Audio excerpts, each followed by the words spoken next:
Hello, my name is Clayton, and welcome to episode number 99 of the Watch Dang podcast. I'm a professional dog runner and watch enthusiast talking to his pals about dogs and watches. How's everyone doing? Thank you so much for listening. You know I appreciate it. Yeah, I know. I'm a few days late here. Hoped to get the episode out on Saturday or Sunday this weekend, and it just did not happen. My weekend was chock full. I had new client meetings on Saturday, had a few things going on, and then a half marathon on Sunday morning.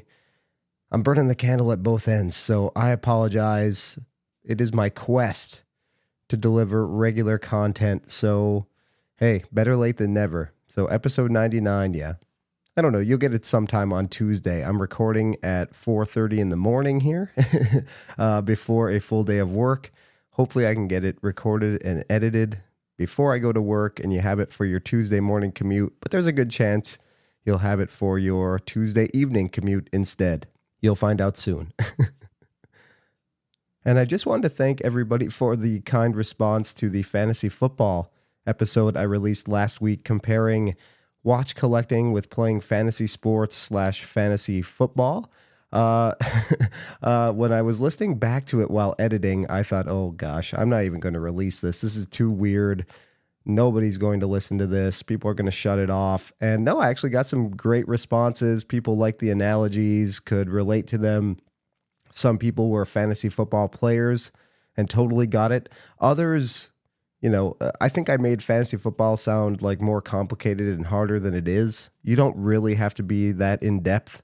It can be as simple as setting a lineup every week, looking who the top free agents are. It doesn't have to be that involved. It's really as involved as you want it to be, kind of like watch collecting.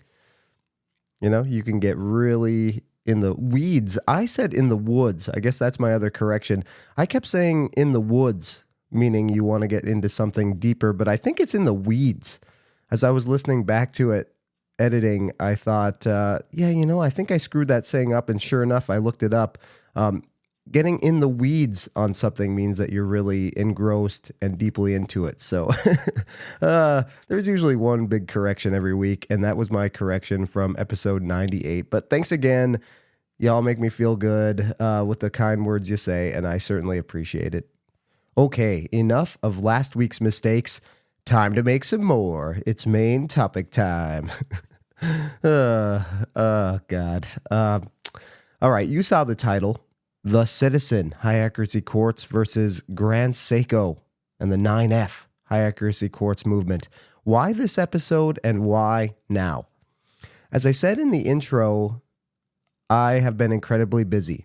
That's why you're getting this late. My day job has been very busy. I am truly blessed. I feel very fortunate, but a busy day for me just means it's physically taxing. For those of you who are unfamiliar with me or the podcast, I have a dog running and excursion business. Several clients per day. I do on-leash runs, and I also take dogs to a farm I rent for off-leash play.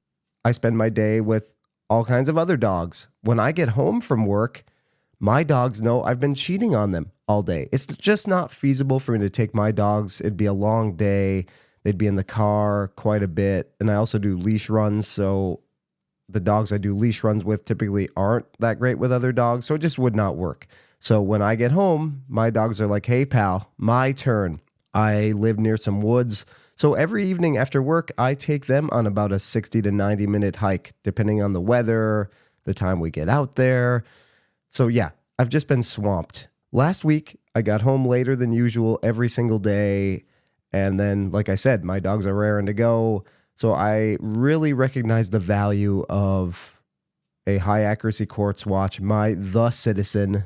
We'll talk more about this reference later, but it's the AQ 4100-65W. It's just sitting there ready to go. Solar, plus or minus 5 seconds per year accuracy. So yeah, I didn't really have time to, or the will really, to just fiddle around with winding an automatic watch and setting it. I was just in a hurry. So yeah, those are the moments where you just really appreciate a grab-and-go watch that is dead-on accurate, that is full solar energy and is just ready to go with you for a hike out in the woods. And then, like I talked about a couple weeks ago, I went to the Grand Seiko event. And I guess Grand Seiko has been on top of mind since then. So I thought it might be an interesting idea. And also I need podcast ideas. So I thought it might be an interesting idea to compare the two. Now, how do I go about comparing them? So I was thinking of all these elaborate episode ideas. It's the baseball playoffs right now, MLB playoffs. Unfortunately, my Detroit Tigers miracle run ended. But we're at the divisional series now for the American League and the National League. So I thought, I could do some sort of World Series of high accuracy quartz and, do a proverbial 7-game series with 7 categories, best of 7. Comparing movement, finishing, brand, all that stuff. But I thought it'd be hard because I really like both the Citizen. We're going to be comparing the A060 movement of the Citizen and then the 9F85 of the Grand Seiko high accuracy quartz watches. So that would have been hard to find a definitive winner. Even though I've owned Grand Seiko, I no longer do, and I have the Citizen. That doesn't mean I completely throw Grand Seiko out with the bathwater. I really like the high accuracy quartz 9F85. And I'll probably own another one at some point if I can find the right watch with it. But so I came up with this idea instead. I go to a watch event. This is completely hypothetical. Could happen though. I go to a watch meetup and I'm wearing my The Citizen. And somebody comes up to me and asks me what I'm wearing, and I tell him about it, and he said, "Oh, I've been wanting to see one of these for so long. I'm in the market for a high-accuracy quartz watch, a luxury high-accuracy quartz watch, and I've been thinking about Grand Seiko, but in the back of my mind, I've been wanting to check one of these The Citizen watches out." And then I would go on to tell this hypothetical person that I've owned both. And then I would lay out the case right then and there on what he should buy or what he should consider, what's important to him, all of these factors. And that's what we're going to do here. I'm going to talk to a hypothetical person at a hypothetical watch event and just give my user experience on both Grand Seiko 9F and then the Citizen A060. I don't have a Grand Seiko in hand.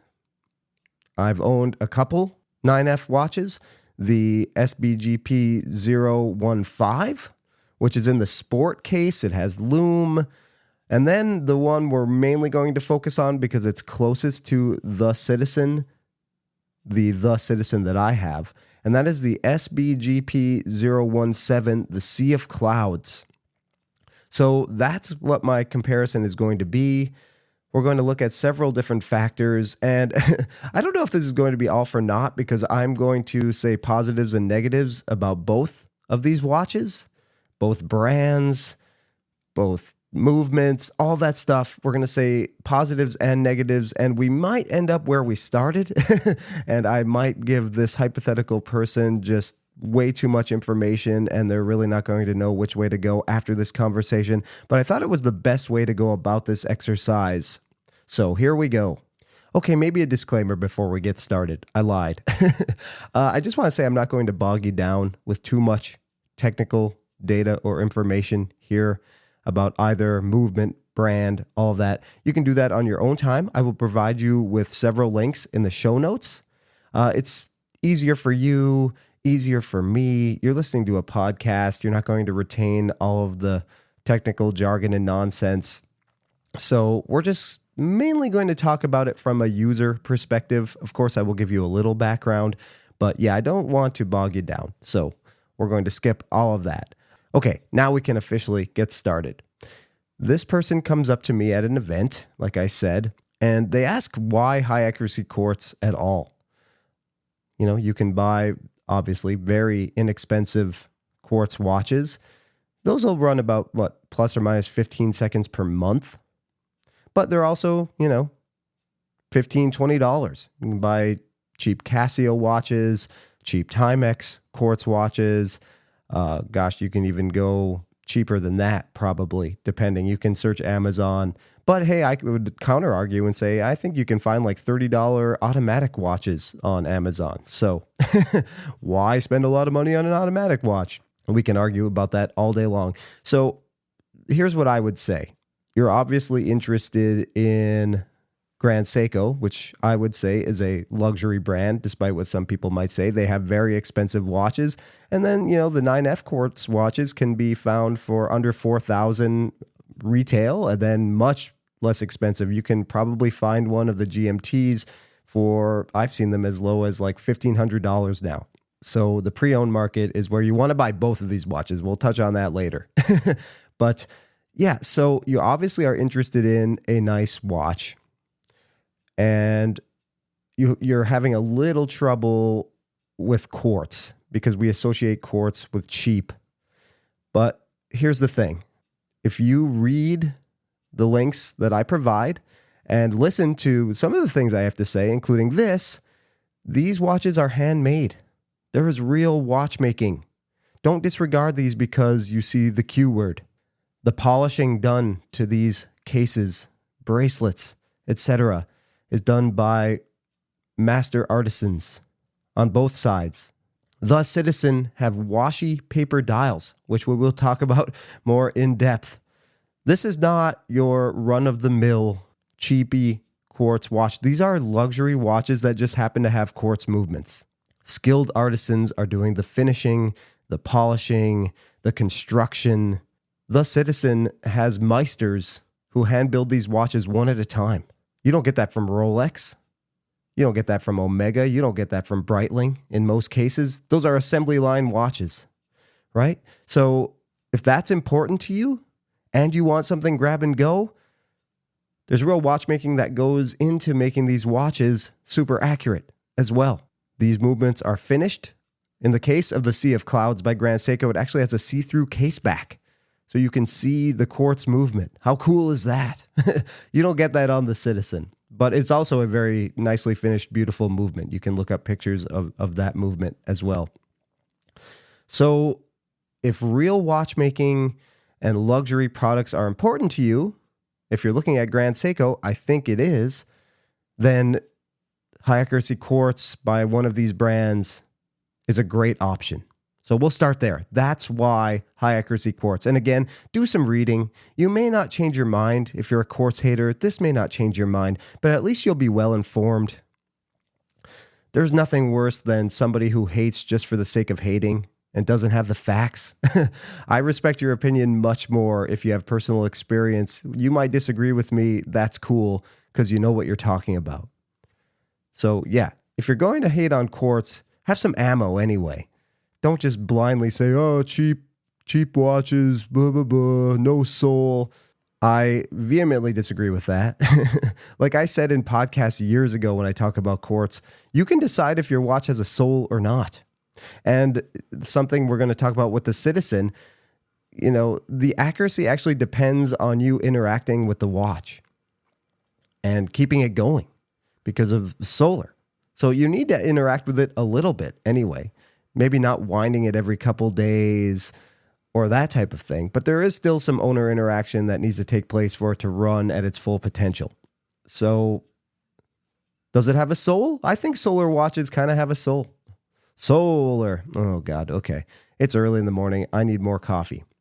Okay. And real quick, like I said, I'm not going to bog you down with technical information, but I did want to give a brief product description of the two watches we're comparing that I have personally owned. And first, we're going to start with the Grand Seiko SBGP017 Sea of Clouds. Was released in 2022, a limited edition of 2,000 pieces. I don't think it's possible to get one of these brand new anymore. So then you're looking secondhand. I am not exactly sure what these secondary prices are on this watch. I know it's sold out rather quickly. I bought mine at retail from the Grand Seiko boutique in Boston. They had a couple. I was made aware of it, and I drove to Boston and bought one. They had another one, and my buddy actually got the other one. So this watch was commemorating the 55th anniversary of the 44 GS case. the watch that first embodied the design grammar known as the Grand Seiko style. So yeah, probably the case that is most associated with Grand Seiko. This watch has a beautiful blue dial. It has the texture of the sea of clouds that form around the mountains on some mornings in the Shinshu region, where this and all Grand Seiko quartz watches are made. Like I said, it has a star on the dial. That is a specially enhanced version of the 9F85.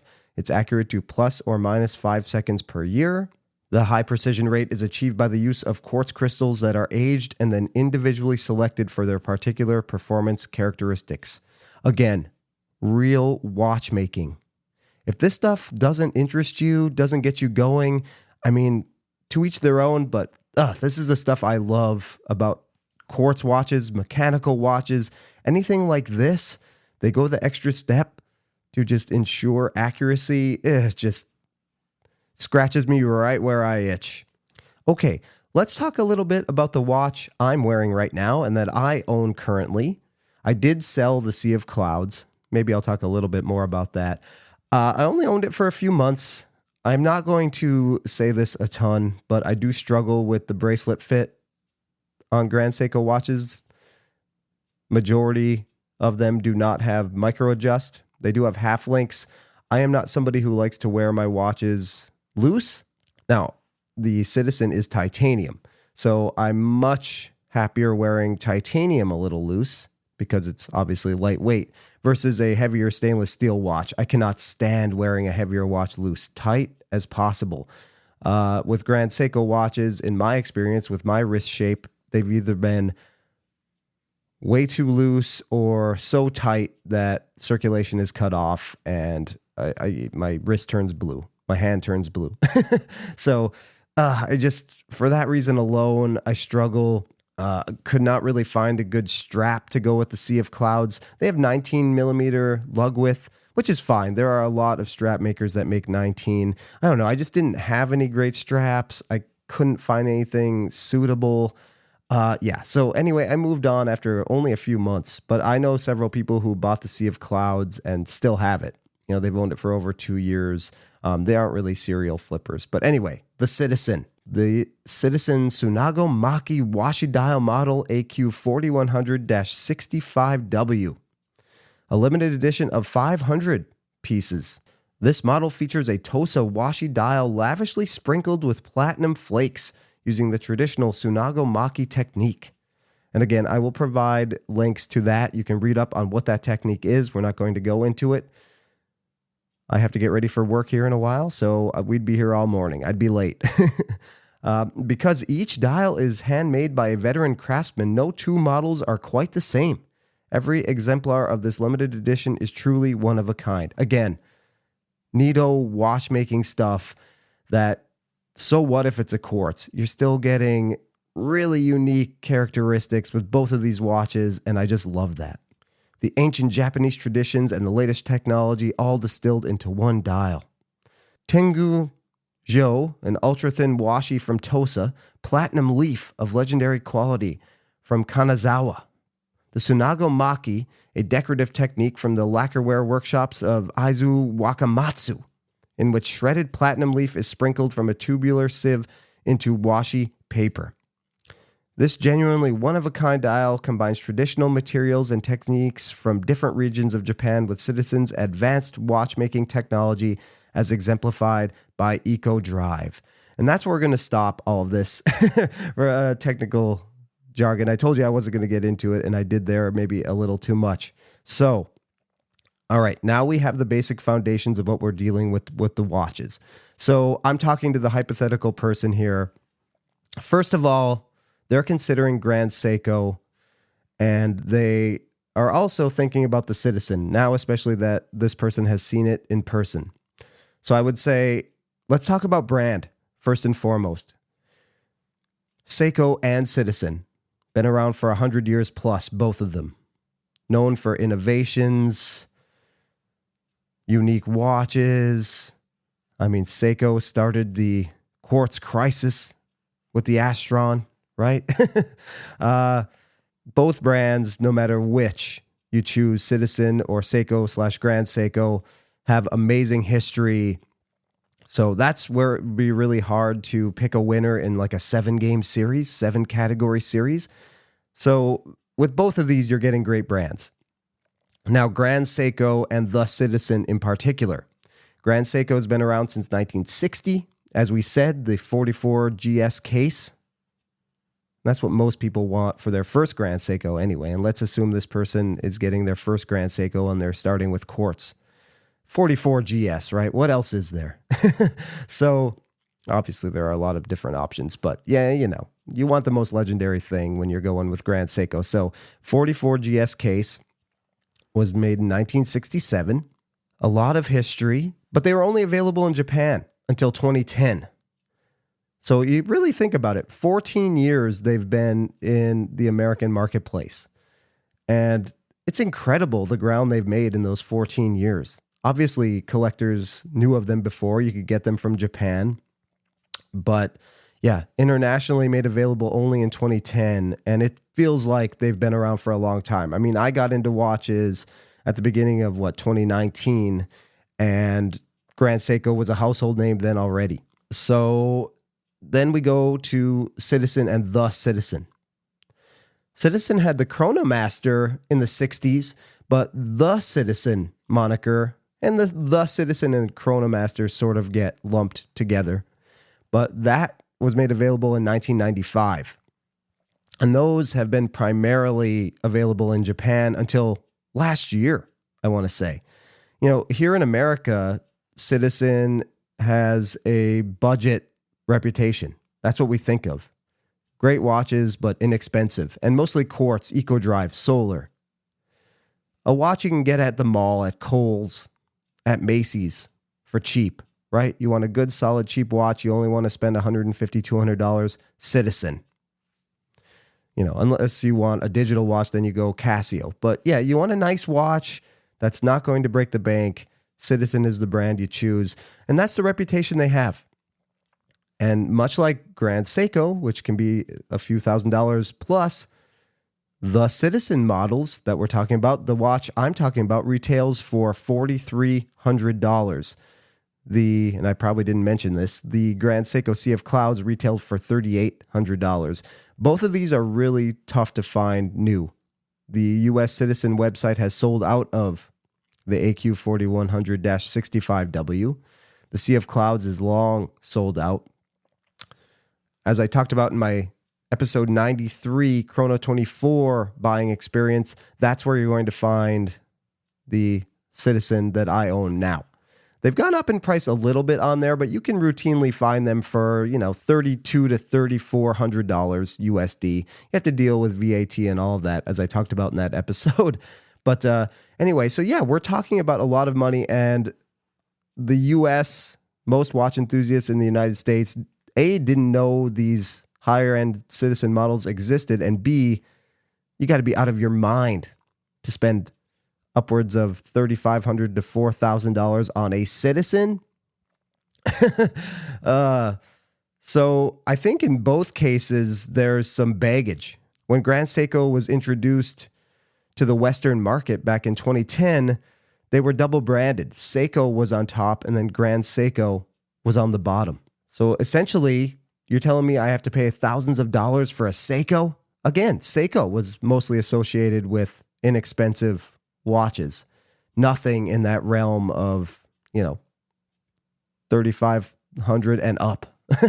So I think that has the baggage. A lot of times still, 14 years later, when the double branding is gone for the most part, and it's just Grand Seiko at the top. No real association to Seiko anymore. People still think of them in Facebook comments I've seen in other places as just an expensive Seiko. I would never spend that much money on a Seiko. And Citizen has the same thing. And Citizen does not put the Citizen on the dial. They just put Citizen. They do have the eagle that we affectionately call the chicken on the dial to show that it is a Chronomaster / the Citizen model, denoting all the things we're going to talk about: high accuracy quartz, luxury, all of that. But yeah, to anyone who just looks down at your wrist, they're going to think you're wearing just a regular old Citizen. I think if we're going to say something negative about the Citizen, I think putting the Citizen on the dial would be a smart move. You could still put the Eagle or the Chicken, but I think the Citizen on these models, I don't know. If I was in charge, I think I would move towards that, but they can do what they want, obviously. But yeah, so you're dealing with that. I wore this to meet with a fellow watch enthusiast that I sold a watch to. And he said, "Oh, what are you wearing?" And I showed it to him. And he said, "Oh, that's a nice Citizen." And I told him how much they retail for. And he thought I was nuts.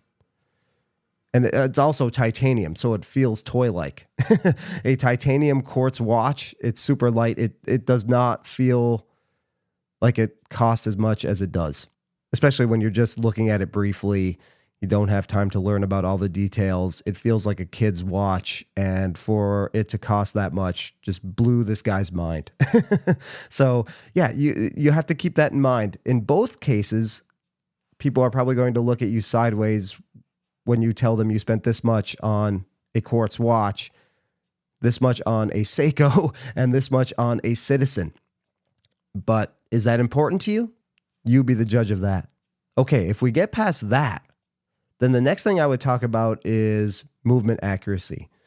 Obviously, high accuracy quartz means this is going to be a super accurate grab and go watch, not going to lose much time at all. Like I said earlier, most quartz watches lose or gain about 15 seconds per month. Your G-Shock, your Timex. If you don't touch them for a while, then you compare them with your phone, they're going to be off 20, 30 seconds, depending on how long it's been.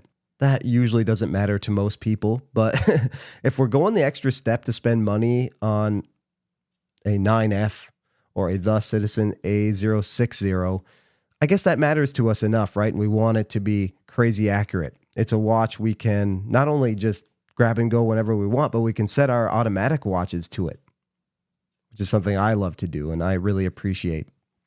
So yes, the 9F85. These are both three-hand watches. I am not sure that the Citizen has GMT models, but yes, Grand Seiko has several quartz GMT models with a variation on the 9F. But these are both three-handers. Both of these watches have a stated accuracy of plus or minus 5 seconds per year. A standard 9F85 has a plus or minus accuracy rating of 10 seconds per year. So I guess the win would go to, for accuracy anyway, go to the A060. Back to the other Grand Seiko 9F watch I owned. I did not own the Sea of Clouds very long. It did not deviate at all, but in fairness, I only had it less than 3 months. I owned the SBGP015 with the 9F85 for 13 months, I think. That gained 1 second in 13 months. That watch is rated to plus or minus 10 seconds per year and only gained 1 second in 13 months. So incredible. I've owned the Citizen since January, so 10 months. It is plus 3 seconds. But if you look at the manual, Citizen has some caveats for it to reach its stated accuracy. Now, Grand Seiko, you really don't have to do anything. You just wear it, put it in the watch box. It's thermocompensated. It also has a trimmer, so as the watch gets older, you can adjust it. And it's easily adjusted. You can go in there and actually do it. A lot of quartz watches have trimmers, but it requires a watchmaker to go in and adjust. With Grand Seiko, it's easily adjustable. The Citizen A060 does not have that. And like I said, there are also some caveats with the Citizen to reach its stated accuracy. The watch has to be fully charged. Any type of timekeeping compensation disappears if it's low power. On a full charge, you can get about 7 months of runtime on the A060 Eco Drive solar movement. The great part of this watch is it has a power saving function. So if it detects zero light, zero charge, it will shut down. But it keeps time internally. And you can get 1.5 years on that. So I always recommend just keep your solar watches. I have a friend who hates solar because he keeps them in a dark room and has so many watches he doesn't wear them and all of his solar watches die.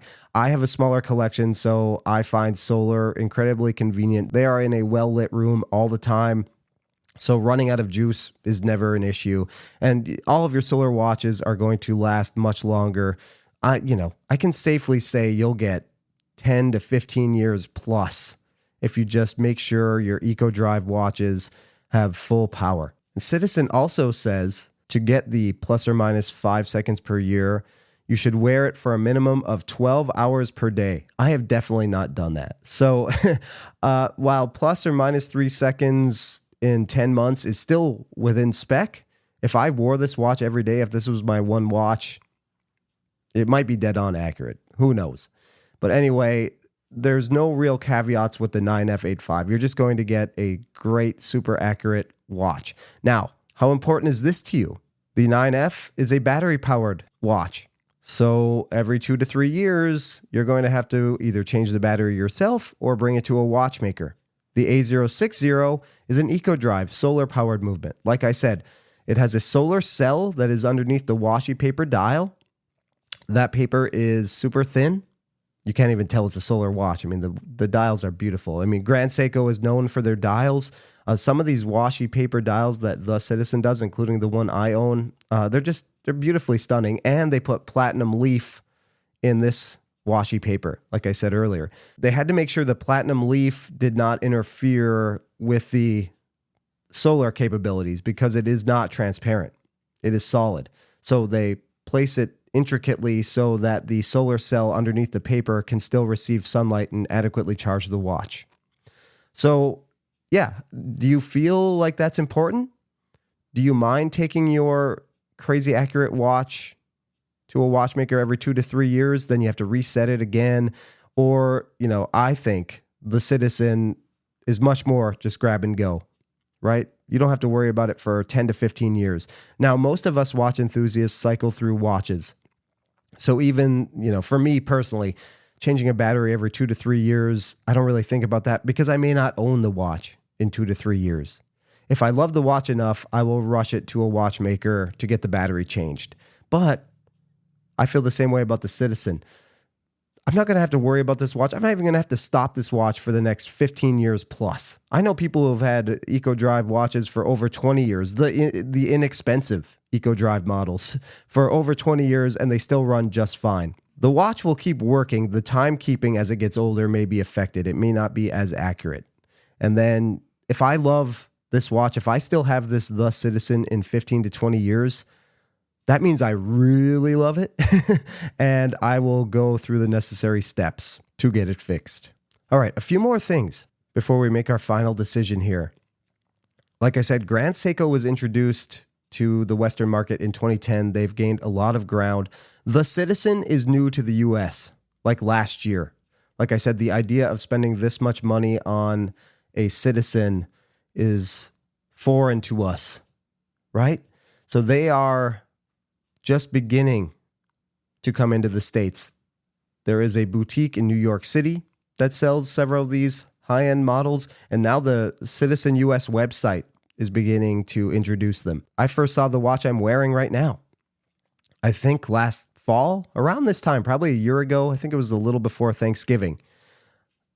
I first saw this on the Citizen website and was shocked. I had known about the Citizen. I've had some friends who'd owned them, Bobby Legs, Amen, and I've been intrigued. And now some of the mechanical and automatic versions of the Citizen are hitting the Citizen US website. They have a couple on there that are $8,400. Again, they are just beautiful. They are beautiful watches. They are Grand Seiko level. I have a friend who has handled the automatic versions, and he said he's a Grand Seiko fanboy, and he said these are, I'd try to find them at a discount or buy them on Chrono24, but they're $6,000 watches. Maybe not $8,400, but he wouldn't have a problem paying $6,000. I wonder in 14 years, the 14 years that Grand Seiko has had to gain the trust of watch enthusiasts and gain a fan base, I wonder in 14 years if the Citizen will reach the same level. How hard will Citizen push this line into this market? Maybe in 14 years from now, you need a new solar cell. Will that be easier to get done in the country without having to send it out to Japan? Will that be less of a headache? Those are the things you have to consider. Hopefully they are readily available and it's easy to get fixed in 14 years. But yeah, Grand Seiko has in America, has a 14-year head start on the Citizen. We are still trying to wrap our heads around the idea of paying this much for a Citizen. Okay, how are we feeling so far? I asked my hypothetical friend. He's still intrigued by both. Let's talk about the individual case material. The 44 GS case of the Grand Seiko. How do you feel about scratches? I would ask this hypothetical friend. Zaratsu polishing. Grand Seiko is famous for it, right? A lot of polished surfaces on the 44 GS case. The top of the lugs are wider than most watches, and it's all polished. I bought my Sea of Clouds, and later that day, I had a gigantic scratch on top of the watch.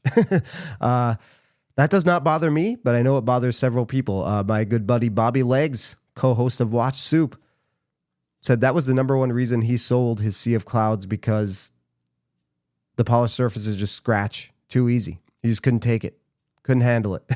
I have some other friends who love Grand Seiko who are kind of leery to wear them because that polishing scratches. That's just a part of life with Grand Seiko.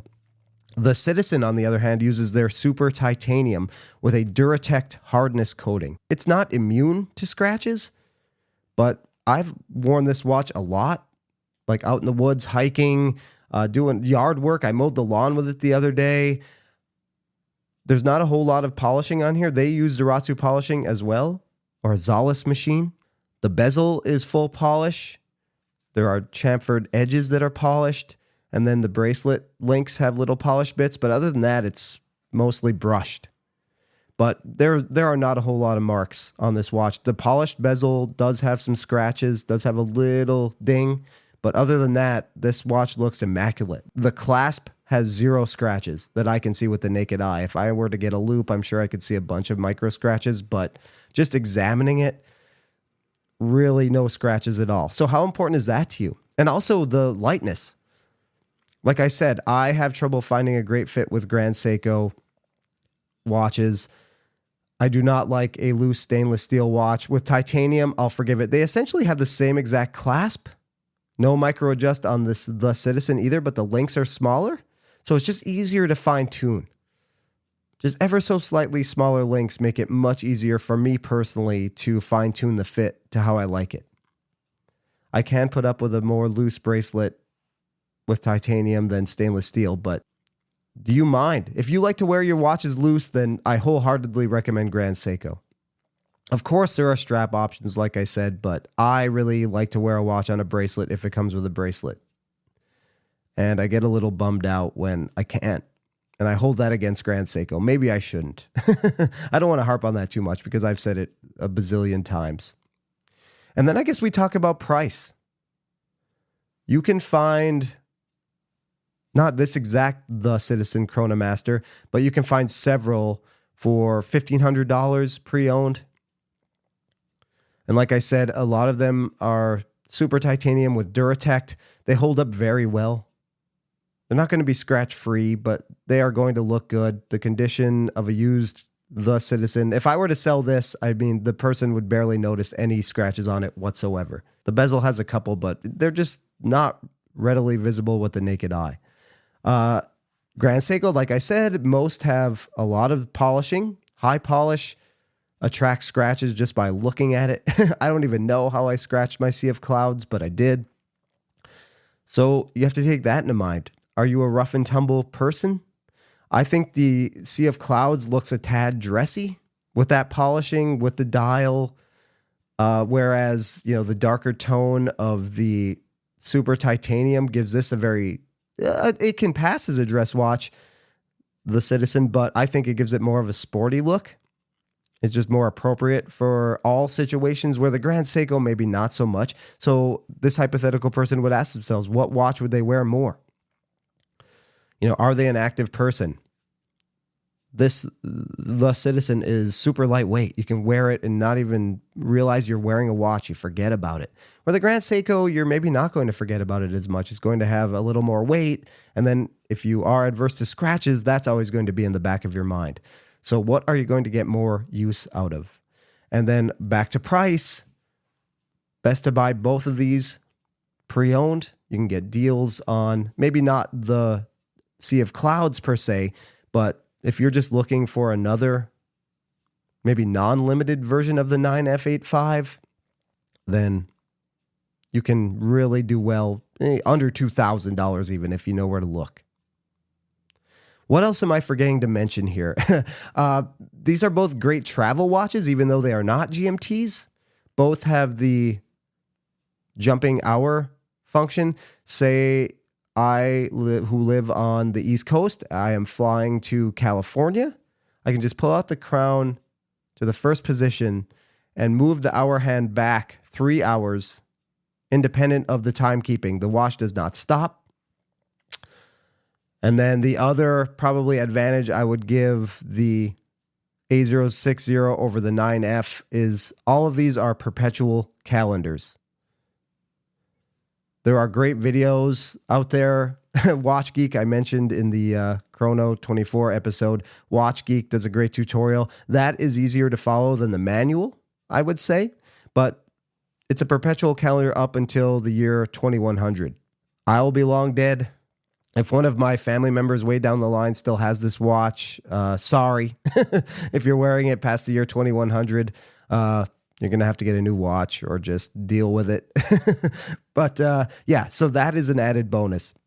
There's a little button on the side, and I would recommend pushing it with a toothpick just so you don't accidentally slip and scratch the side of the case. Even though it does have Duratect, I think using a spring bar tool would probably put a nice size scratch in the side of the case. But yeah, that is, you can adjust it. It adjusts for leap years. Like I said, I set it in January. So the real test was when February 29th turned to March 1st. I knew I set it correctly. The Seiko 9F does not have that function. So if you want a true grab and go that is going to keep great time, never need a battery change, at least for the next 15 years plus, if you keep it in adequate light all the time, you don't even have to change the date. True grab and go in every sense of the word, then I think the Citizen is the way to go. It's also a little stealth wealthy too, because like that friend I was talking about who was absolutely stunned at how much I paid for this watch. With Grand Seiko, people get it. I think they may look at you sideways like you spent $3,800 on a quartz watch. What are you, an idiot? They get it a little bit because when we think of expensive quartz watches, I think Grand Seiko and the 9F are generally accepted. But the Citizen, definitely not. Like I said, maybe they need that 14 years. Maybe in 14 years from now, if I were to re-record this podcast, it would be generally accepted right up there with the 9F. But they're not right now. They are just being introduced. In Japan, these models have been around since 1995. There's even a model that has a stated accuracy of plus or minus 1 second per year. That's like $10,000. But people love these watches in Japan. They're just getting started and introduced over here in the States. So I know I jumped all over the place, but hypothetical person, which are you going to pick? I'll leave that up to you. Please let me know.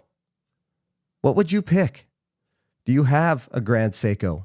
Do you have a The Citizen? Are you shopping for Grand Seiko and you never even heard of the Citizen and now you're intrigued? I want to know.